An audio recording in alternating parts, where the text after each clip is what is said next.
আমাদের মাননীয় স্বরাষ্ট্রমন্ত্রী উনি অত্যন্ত দক্ষ যোগ্য ব্যক্তি, উনি সংবিধান যেমন ভালো জানেন, আমি নিশ্চিত উনি ওনার মন্ত্রণালয়ের ব্যাপারেও অনেক বেশি জানেন।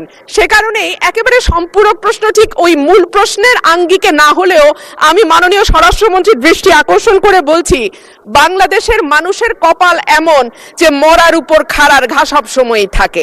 দীর্ঘ 15 বছর গুম, বিচার বহির্ভূত হত্যা, হেফাজতে নির্যাতন, নেতাকর্মীদের ধরে নিয়ে গিয়ে পা ভেঙে ফেলা, অসুস্থ করে দেওয়া, এই কালচার ছিল।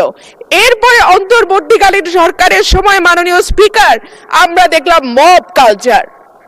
2024-এর সেপ্টেম্বর থেকে 2026-এর জানুয়ারি পর্যন্ত মাননীয় স্পিকার আমাদের যেই পরিসংখ্যান সেটা বলছে যে 250-300-র উপরে মানুষ নিহত হয়েছে এই মবের খপ্পরে পড়ে। আমার মাননীয় স্বরাষ্ট্রমন্ত্রীর কাছে প্রশ্ন, যেহেতু একটা খারাপ কালচার বাংলাদেশে শুরু হয়েছে এবং আমি নিজেও 21শে ফেব্রুয়ারি সেটার একজন ভুক্তভোগী, সেটা বন্ধ করার ব্যাপারে সরকার কি মেজার নিবে এবং স্বরাষ্ট্রমন্ত্রী এই ব্যাপারে কি কি পদক্ষেপ নেবেন?